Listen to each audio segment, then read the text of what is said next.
What if some of the exercises you are doing right now, the ones you have been told are good for you, are actually working against your body in ways you cannot see yet? Not next year, not in 10 years, but right now, quietly creating imbalances, straining joints, and setting you up for injuries that could sideline you for months. I know that is uncomfortable to hear, because most of us have been doing these movements for years. We learned them from trainers, from videos, from gym culture, and nobody ever stopped to say, wait, is this actually doing what we think it is doing? Today, I am going to answer that question, and by the end of this video, you are going to walk away with a completely different understanding of which movements are helping your body and which ones are slowly working against it. Welcome to the Vitality Code. If you are serious about training smarter and not just harder, this is exactly the kind of channel you need in your life. We break down the real science behind fitness and health in a way that is practical and actually makes a difference. If that resonates with you, hit that like button and subscribe right now because we put out new content every week and this community keeps growing for a reason. Now, let us get into it, because the first exercise on this list might genuinely shock you. Before I give you the list, I want to frame something important. The goal here is not to scare you away from the gym or make you feel like everything you have been doing is wrong. Most of these exercises are not inherently evil. The problem is a combination of how they are typically taught, how most people actually perform them, and what the research now tells us about their risk-to-reward ratio compared to safer alternatives that produce equal or better results. That is the lens through which I want you to hear everything I'm about to say. Not fear, just clarity. The first exercise is the behind-the-neck lat pull-down. You see it in almost every gym. Someone sitting at the cable machine, pulling the bar down behind their head toward the back of their neck. It looks intense. It feels like it is working your lats hard. And for years it was considered a staple back exercise. But here is what the research actually shows. The behind-the-neck position places your cervical spine, which is the section of your spine in your neck, into a position of extreme forward flexion combined with external rotation of the shoulders. This is one of the highest risk positions for the rotator cuff, the group of 4 muscles and tendons that stabilize your shoulder joint. Physical therapists and orthopedic specialists consistently list this movement as one of the top contributors to shoulder impingement, rotator cuff tears, and cervical spine compression. And here's the thing that makes this especially frustrating. The front of neck lat pull down, where you pull the bar down to your chest, activates the lat muscle to the same degree or greater, according to multiple electromyography studies, while placing almost zero additional stress on your shoulder joints and cervical spine. There is simply no reason to do the behind-the-neck version when a safer alternative produces the same or better muscle activation. If this is in your current routine, today is a good day to make the swap. The second exercise is the upright row, particularly when performed with a narrow grip using a barbell or cables. The upright row involves pulling a weight straight up along your body until your elbows reach shoulder height or above. It is commonly used to target the shoulders and upper traps, and on the surface, it seems reasonable. But the mechanics of this movement create a very specific problem inside your shoulder joint. As your arms rise and your elbows flare out to the sides, the space inside your shoulder joint narrows significantly. The tendons of the rotator cuff and a small fluid-filled sac called the subacromial bursa get compressed between the bones. This is the exact mechanism behind shoulder impingement syndrome, which is one of the most common and most painful shoulder injuries in recreational and competitive athletes. Research published in the Journal of Athletic Training found that the upright row consistently produces impingement forces in the shoulder that exceed what is considered safe for long-term joint health. The wider your grip, the slightly less dangerous it becomes, but the risk-to-reward ratio still does not favor this exercise when you consider that lateral raises and face pulls target the same muscles with dramatically lower joint stress. The third exercise is one that almost nobody wants to hear about because it is one of the most iconic exercises in fitness history. The sit-up. specifically the traditional full sit-up where your torso curls all the way up to meet your knees. For decades, this was the gold standard of core training. Military fitness tests used it. School gym classes used it. And millions of people still do hundreds of them every week, believing they are building a strong core. But the biomechanics tell a different story. When you perform a full sit-up, the hip flexor muscles, specifically the iliopsoas, do most of the work in pulling your torso upward. Your actual abdominal muscles are most active only in the first 30 degrees of the movement.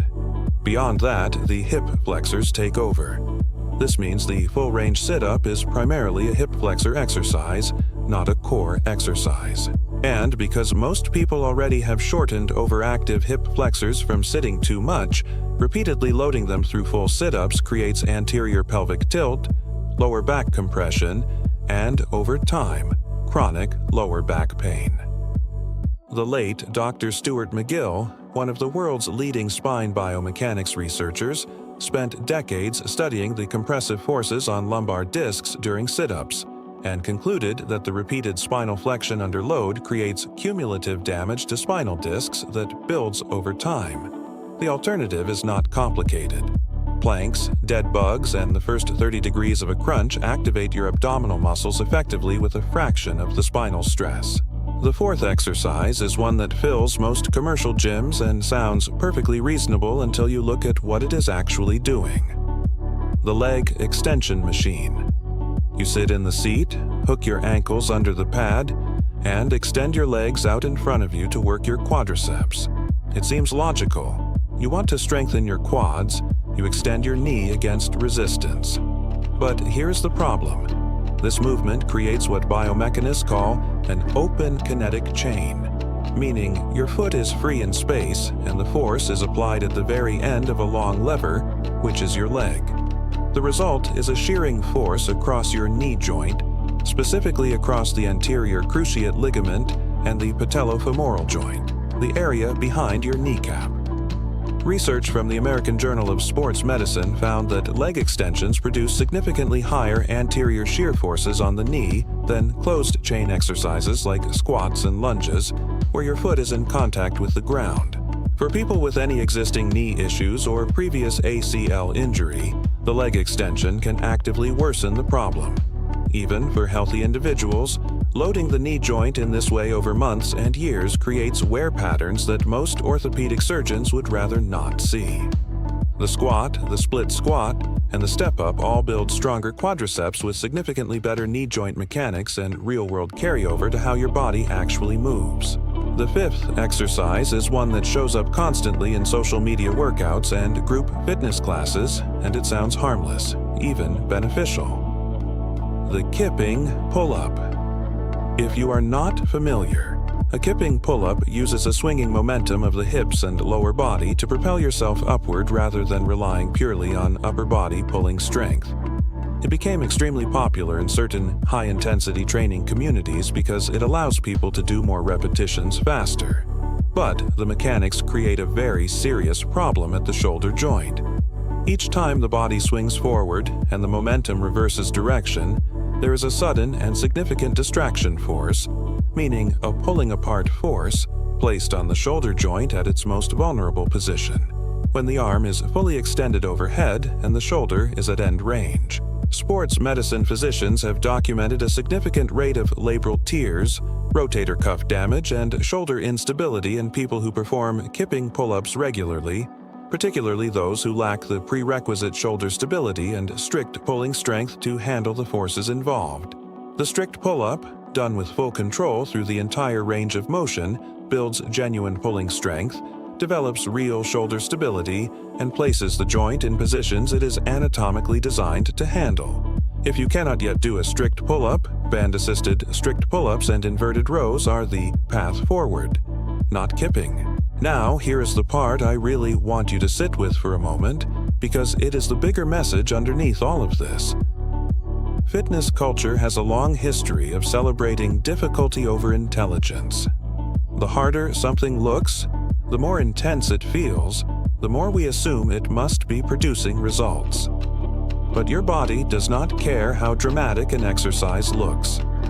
It cares about the mechanical forces being placed on its tissues, the adaptations those forces produce, and whether the joint health it started with is being preserved or gradually eroded. Smart training is not easy training. It is not skipping the hard work. It is choosing the right hard work. It is selecting movements that challenge your muscles in the way they are designed to be challenged, that build strength and endurance through ranges of motion your joints can handle, and that compound over time into a body that is not just strong and lean, but also durable and pain-free. I want to hear from you. Drop a comment below and tell me which of these 5 exercises was the most surprising for you to hear about. Was it the sit-up, the leg extension, the kipping pull-up? And if you are currently doing any of these, tell me which one you are going to replace and what you are going to replace it with. Your comment might help someone else reading through this section make a change that saves their joints. And if you know someone who is doing any of these exercises regularly, share this video with them. Not to make them feel bad about what they have been doing, but to give them information that could genuinely protect them from injury down the road. Your training should be building you up year after year, not quietly breaking you down. Every rep you do is either an investment in your body's future or a slow withdrawal from it. Choose the movements that keep your account growing.